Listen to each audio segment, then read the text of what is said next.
Hey everyone, it is Bridget here. I'm not currently in my kitchen. I'm actually sitting in a cafe in a little street, and it is quite a little street. It's quite a thin little street here in Sydney. It's called Kensington Street. Now Kensington is a part of the Chippendale precinct in Chippendale, Ultimo area, just not too far actually from Central Station. And Kensington Street is a bit of a food street. So if anyone's ever travelled to Sydney or been into Kensington Street, you know exactly what I'm talking about. There's a number of different restaurants and cafes.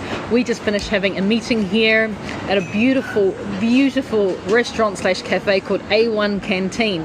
It's the second time I've been to A1 Canteen, and let me tell you, little tip for you guys, if you ever come to Kensington Street, if you ever come to go to the A1 Canteen, like I said, during the day it's more cafe, at night turns into a restaurant. Make sure you go for lunch or dinner and get the cabbage.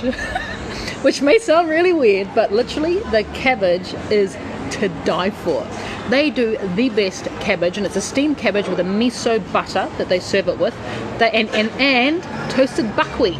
I'll be talking a bit more about buckwheat in this Q&A session, but the cabbage at A1 Canteen, let me just tell you, it is literally, I will go all the way from my house to Kensington Street, which is a bit of a mission, especially at rush hour, just to have that cabbage. It is phenomenal, and yes, I'm going to try and test it out so we can be making it at home.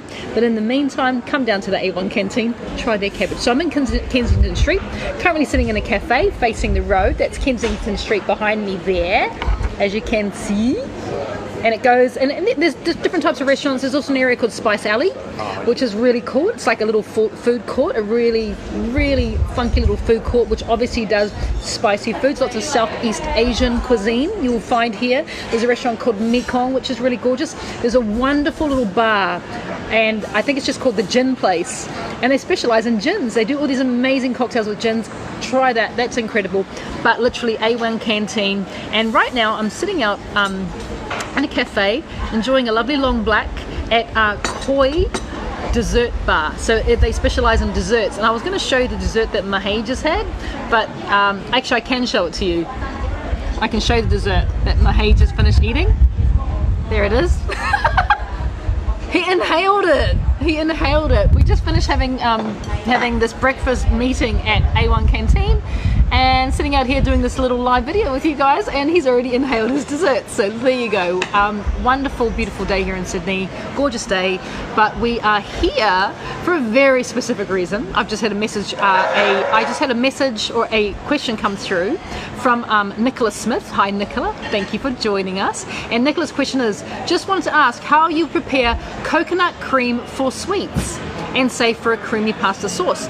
Great question, Nicola. So coconut cream is obviously the dairy alternative, where you would normally use a cow's cream, like normal liquid cream. You can use coconut cream exactly the same way as you would use normal cream. Now, when it comes to coconut cream, it pays to buy a good quality coconut cream because it's going to have a higher fat content, which is really important if you are using it for desserts, especially if you're wanting to whip it into almost like a whipped cream style. So the best way to do that, and I've actually got this recipe in a couple of books, ebooks. The Christmas ebook I'm about to release next week. The recipe is already in there, so you can definitely get it in there for my coconut whipped cream. So you take coconut cream, I'll give you the recipe now. You take coconut cream, good quality coconut cream, place that can of coconut cream into your fridge, and you need to leave it there overnight, ideally at least 4 hours.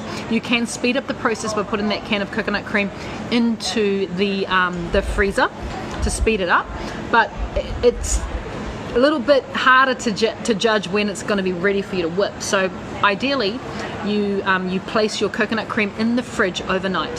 When you're ready to make your whipped cream or use it in a dessert where you would normally use cream, if it's like a custard, you don't have to put your coconut can in the freezer. But if you're wanting to whip it, this is for whipped coconut cream, take that can out of the the fridge the next day. Take the lid off, or open the can and very carefully spoon off with a tablespoon, spoon off the thick coconut solids, or they'll be quite thick, that have risen to the top of the can. So what's happened in that cooling process is the liquid from the coconut cream, it has gone to the bottom of the can, and the thickness or the fat, the stuff you want to be able to whip, has risen to the top. So you just want to take that thick stuff using a tablespoon, gently, very carefully. You don't want to shake up your can because you're going to redistribute the liquid and the cream. Very carefully take it out of the fridge, sorry, using that tablespoon, and then gently spoon off the thick stuff. As soon as you're spooning and your spoon starts to get to the liquids, the watery stuff, stop. You might get maybe from a can of coconut cream, which is normally a 400-gram can, you might get around about 200 grams of cream, and then the rest is liquid. Keep that liquid, you don't have to throw it away, keep that liquid for curries and things like that, but you just want that thick stuff. Now put that thick stuff into a bowl, get an electric whiz and whisk, and start to whisk it up, and you just like you would do normal coconut cream, but instead of adding sugar, add a tablespoon of inulin powder. There you go, perfect every time. When it comes to pastas, and you want to use coconut cream in a pasta, just treat it like you would exactly treat your normal dairy cream or your cow's cream. Exactly the same, no difference. Hope that answers your question. I've got a question from Mahei behind me. Shane Louis asks, can I ask your thoughts on using MCT oil for weight loss, and does it have health benefits? Thank you. Ah, wonderful. The question was about MCT oil. Now, MCT oil is a very refined version of coconut oil. You will find it normally in your health food store. I've never seen it, and I haven't yet seen it in a supermarket. And MCT oil, being this very refined coconut oil, is been known to be really good if you're on things like the keto diet. So when you're on the keto diet, it's all about increasing the amounts of good fats you put into your body. One of the really good fats to put into your body is MCT oil, because what MCT oil actually does when you ingest it, and you can literally take a teaspoon or a tablespoon of MCT straight off a tablespoon and drink and eat it like that. What that then does is it keeps you in a ketonic state, or keeps you in ketosis. And when you are in ketosis, what that means is that you're becoming a fat burner instead of a sugar burner. And when you're a sugar burner, which majority of people who are on a Western diet, they're sugar burners. When you are a sugar burner, all you're doing is your body is using up the glucose that you have ingested through your normal diet. When you are a fat burner, and this is when you're in ketosis, when you're in keto, when you're in ketosis, you are burning fat. And so what I try to do with myself and my family is to keep our diet, like we're not on the keto diet by any state of the imagination. I don't do keto. We do a healthy gut health diet. But a lot of the foods that we eat are low in carbs, so there's no gluten, there is no sugar, there's no white flour, there's none of that sort of stuff. So we do sort of stay in quite a ketosis state anyway. And having MCT oil is going to keep you in that ketonic state, keep you in ketosis, which means you're going to stay being a fat burner. I know it's a real sort of a contradictory of terms, like what, I'm going to have fat to burn fat? Absolutely, because what MCT oil does is it bypasses your gut and goes straight into your liver, and it's your liver that your body uses the stuff that's in your liver in order to keep your energy levels going. And if your liver is full of glucose, meaning you'll have a high sugar, high gluten diet, all you're doing is constantly burning the glucose, you're never actually going into your fat stores. MCT oil will help you to stay in ketosis. So if your diet's already really low in carbs, so you're really low in gluten and sugar, which is what we do anyway on the gut health diet, you have really good dietary fiber, so you eat a lot of vegetables. When you start incorporating healthy fats into your diet, and one of the healthiest fats you can get into your diet is MCT oil, literally. When you start incorporating healthy fats into your diet, you stay in ketosis. That means you stay in that fat burning state. So I look at that as being the next level of what we do here. So yes, you can be on a very low fat diet if you want to lose weight, but for the long term, you need to start incorporating healthy fats into your diet. One of the best ways to do that is MCT oil or coconut oil, like a refined organic coconut oil, or avocado oil or olive oil. And that brings me on to the next question that I saw come up in our private group this week. Was someone asked me, and it was such an amazing question, it was so good, they asked me why I don't use a lot of olive oil in my cooking. Now there is a really, really good reason for that. I love olive oil, do not get me wrong, it is a perfect healthy fat for us to have in our diets, but when it comes to cooking, and I'm talking about actually cooking, so you're applying heat to food, olive oil has what we call a very, very low smoke point. So what that basically means is that olive oil burns at a very low temperature. almost like, think of it like butter. You know exactly when butter's burnt because butter goes brown, and then after it goes brown, it starts smoking, and then it goes black, so you know butter's burnt. Well, believe it or not, olive oil has a similar, not as low as butter, but it has a similar smoke point. So at lower temperatures, olive oil burns, and when olive oil burns, the first thing you will notice is that it tastes terrible. It goes what we call rancid, and then it will smoke. So if you've put burnt olive oil into your food, or you've made something that you've had olive oil like in a stir fry, and you go, oh, there's a bit of an unusual taste to that, that could be because you've used olive oil and that olive oil has burnt in the wok. So olive oil burns at a low temperature, which means that it starts to taste yuck, it goes rancid, and as that oil burns, it releases toxins, and toxins are not good. Toxins are things you do not want to have in your body because toxins create disease. So the reason why I don't cook with olive oil, and you don't see it in a lot of my recipes, is because I prefer more versatile oils. So oils that I can use as a salad dressing, I can put into a cake or whatever it is, but I can also cook with them because they have a high smoke point. And those two oils that I really personally enjoy, and this comes down to, once again, personal preference, but also what you can afford and what you can access, is I love coconut oil. Coconut oil has a high smoke point, so we can heat it up and it will still maintain its integrity of the oil. It won't go rancid and it won't go toxic. Remember, toxicity creates disease within our body, so we want to avoid that at all costs. So coconut oil is a good one if you are wanting to barbecue a bit of meat. Bit of coconut oil, it's got a lovely flavor as well. Now if you don't like the flavor of coconut oil, which I've had as well in the last week, someone said to me, what can I use instead of? I don't like the flavor of coconut oil, and I totally get it. So the next oil I'm going to suggest to you guys is one that I've been using probably for the last 10-15 years. I swear by it, and its flexibility. It's delicious. It is incredibly good for our bodies because it's a monounsaturated oil, whereas coconut oil is a saturated oil. So it's a monounsaturated oil, so it's really good for our brain health as well, really good for our heart health, really good for our body. And that oil that I cook with a lot, because once again it has that flexibility. It has a high smoke point. It actually has one of the highest smoke points of any oil that you can buy. Amazingly good for our bodies, incredibly versatile. You can use it as a dressing, you can use it in a salad, like drizzle it over salad. You can do so many things with it. And that oil that I recommend is avocado oil. So avocado oil is monounsaturated, good for the heart, good for the head, got it around the wrong way, good for the heart there, Bridget heart there.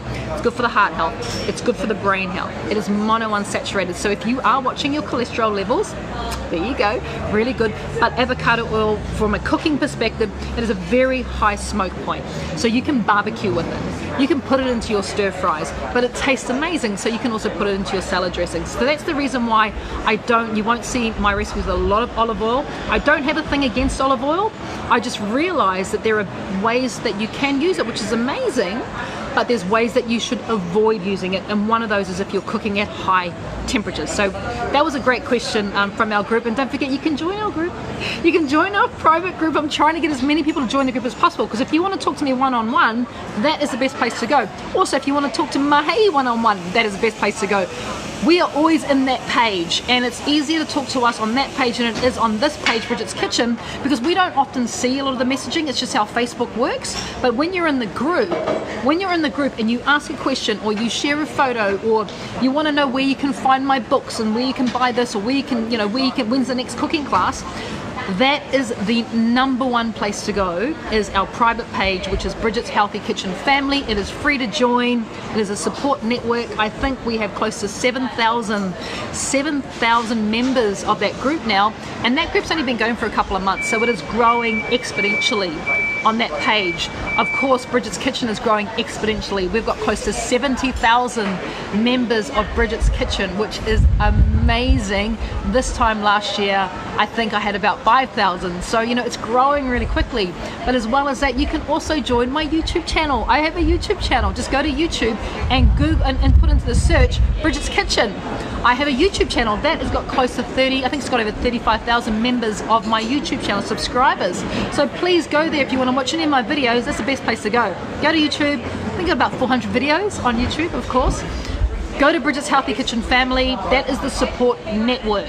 That is where you will find people who are in the same position as you. We're like-minded people. We're all here for the same reasons. We want to look after our health, we want to look after our weight, we want to look after our families as well. So that is a fantastic place to go. So great places, great places. I'll get another question. Thank you, Mahi. Robin said we can add more pickling liquid to some who have had it in the fridge for a week. Ah, wonderful. It was a question about pickling, because you guys know how much I love my pickles, right? I currently do a number of pickles. I do pickled onions, yes I do. I do pickled cucumbers. I do, which are in the first book, the yellow book, so Bridget's cookbook.com, the first book, the yellow book. I do pickled cucumbers. And I love my pickled cucumbers because they're just so easy to do. They take seconds to make. And the question was also pickled ginger, and I pickled vegetables. I've done pickled lemons. I do kimchi, which is a fermented cabbage as well. So I do love my pickles. I've always got jars of pickles in my fridge. The question was, if you've got a jar of pickles in your fridge and you've eaten all the pickles but there's still liquid in them, can you put, say if you've got pickled onions, can you put more raw onions into the pickling liquid without having to do anything? And the answer is yes. Absolutely. Please do this. Please do not waste your pickles. Do not waste that liquid. You just add more onions. And look, I might do that 4 to 5 times. I might add more onions to the pickling liquid before I even consider replacing it. But I do use that pickling liquid as a salad dressing as well, which is really, really delicious. So it's not just about, can you add more vegetables or, onions or cucumbers or whatever it is to the pickling liquid? Yes, you can, but don't forget that pickling liquid is also an amazing salad dressing as well. So that was another question we had, which is really, really good. And the other question we're getting a lot at the moment is just where can you buy books? So just remember, if anyone ever asks you where can I get Bridget's book, send them to Bridget's Kitchen, to the Facebook shop. That's the best place to go. It's got all my ebooks. It has got all my current books. So Bridget's Healthy Kitchen is there. More from Bridget's Healthy Kitchen is there as well. You can just click through on Facebook shop. That is the best place to go if you are looking on where you can purchase any of those products. And of course, you guys know that hopefully by this time next week we will have released the Christmas ebook. So Bridget's Healthy Christmas is coming to you guys. It's with the designer. He's frantically designing it for us, and we're looking to get that released next week, which is super exciting too. So that's very cool. We also had questions because people are realizing that we have book launches coming up starting next week. So yes, we currently have dates planned for 3 book launches, New South Wales and Queensland. So New South Wales, there is a Tari book launch happening, and it's the postponed one because our darling Rowena, who was hosting it for us, had to be evacuated from her home because of the fires. She's now back in her home and she's absolutely safe, which is so exciting. And between her and I, we schemed ourselves away the last couple of days, and we've decided that next Friday in Tari, which is the 29th of November at 6:30, we are doing the official first ever, never been done before, one of a kind book launch and cooking class in Tari on Friday the 29th of November at Rowena's. She's back at home and she's safe. If you would like to go to that book launch, you need to leave your comments in the below in this video, and we will put you onto Rowena. You need to chat with her because it is at Rowena's house. So I'm not in control of the tickets for this one. This is all up to Rowena. So what I will do, if you leave your comments below that you'd like to go to that Tari class, we've had people coming from as far as Newcastle to go to this class, because I may not be able to get to Newcastle until next year. So if you're anywhere in the vicinity of Tari and you want to be part of the book launch and cooking class for more from Bridget's Healthy Kitchen, leave your comments below, leave your name below and say I want to go to the Tari class, and we will put you onto Rowena. So I've got a question from Mahi. Yes? And Hannon's asked, what colour chia seeds do you recommend? Annie, great question. What colour chia seeds do I recommend? Because chia seeds, and you know chia seeds are one of the most perfect bits of protein. So they're really high in protein. In terms of a plant-based protein, they are one of the best sources of protein naturally occurring in plant-based form that you can have. Now chia seeds come in 2 colours. They come in black and they come in white. Now Annie, it actually, believe it or not, really cool little fact, it doesn't matter which color you get, it's purely cosmetic. The nutritional value is exactly the same in those black or white chia seeds. It's really up to you on how you want your food to look. So whatever you can buy, Annie, go for it, because nutritionally they are exactly the same. The only difference is cosmetic. Do you prefer the white ones or do you prefer the black ones? Completely up to you. I have both. In fact, I actually prefer the darker chia seeds, especially if I'm making like a chia and berry seed jam. I like the darker chia seeds because I like to have that little bit of substance in there. And the only problem with the darker chia seeds, there is one issue, and for anyone who's ever had anything with chia seeds in it, you know exactly what I'm about to say. It gets, yeah, Mahi's laughing, it gets stuck in your teeth and you have these little, it looks like poppy seeds. So that's the only thing. But even in saying that, when white chia seeds rehydrate and chia seeds swell, they create like a gel around them, so they're really good for acting as a natural thickener with adding protein without adding calories, which is really important. So one of the things about chia seeds is they swell quite a lot. You know, even the white ones, they take on a kind of a grey effect after a while anyway. So up to you, Annie. Whatever you can get a hold of, just know that you're not doing your body any different. It's just cosmetic, whether you like to have black chia seeds stuck in your teeth or white grey ones. That's the only difference. So that's chia seeds. So yes, book launches. Tari, Friday the 29th. After that, we are driving up to the Gold Coast and we are hosting 2 book launch and cooking classes on the Gold Coast. We're staying in an area called Miami Beach, not Miami Beach, Florida, Miami Beach, Queensland, and we are hosting 2 book launches and cooking classes. And I had to host 2 because there is so many people in the Gold Coast who want to come along. So, and people are coming from Brisbane and they're coming up from below the Gold Coast to go to the class as well. So if you're anywhere near those 2 areas, on Sunday the 1st of December at 12:30 is the first book launch in the Gold Coast, Miami Beach. If you want to go along to that, what's the best way for them to find the links for that? Go to Facebook page, click on events. If you want to go, because obviously I'm out and about. Mahi doesn't have his computer in front of him, so we can't drop links into this video, unfortunately. So if you want to come along to the Gold Coast book launch on Sunday the 1st of December is a lunchtime class. So we're going to be doing lunchtime. Oh, Mahi's about to share you the link. How good is this? We're doing lunchtime recipes because it's going to be lovely and warm and summery. We're right on the beach. My kitchen overlooks the water and overlooks the sea, overlooks the ocean in Miami, which is so exciting. It is beautiful. The home is beautiful. It's got a swimming pool. Bring your swimming trunks in case you want to have a swim. It's wonderful. It is an intimate class as well because it's in a private residence, so we can't have hundreds of people. We're going to keep the class quite small, so it's going to be lovely and intimate. You get to purchase books if you want to as well. You can buy a book, and we do a very special cookbook launch book rate of $30 Australian per book. You don't have to pay for postage. It's cheap. It's the best way to do it. And I will have copies of more from Bridget's Healthy Kitchen, as well as the first book will be there as well. So if you have any Christmas presents you're thinking of buying, this is the perfect time to do it. So more from Bridget's Healthy Kitchen. I'll have copies of that book, $30 per book.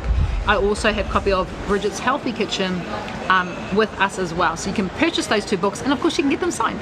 So that's the first Gold Coast class, Sunday the 1st of December at 12:30. The second Gold Coast class in the same area, Miami Beach, is on Monday night. So this is for people who can't attend the Sunday event. Monday night, 2nd of December at 6:30. No, 6:30 we're hosting that class. So I think Mahi's going to drop you in some links. If you can't, oh, the links are already in there. Thank you, Mahi, which is exciting. Have we got any more questions? Nothing that I think. Has anyone got any more questions? Because I'm just going to finish my coffee sitting here in Kensington Street. It's been an amazing morning. Hopefully I'll be able to share with you what this meeting was about. It was very exciting, let me just tell you that. Very exciting, but I won't be able to share it just yet. I got to keep quiet just for a little bit. But yeah, exciting things are happening.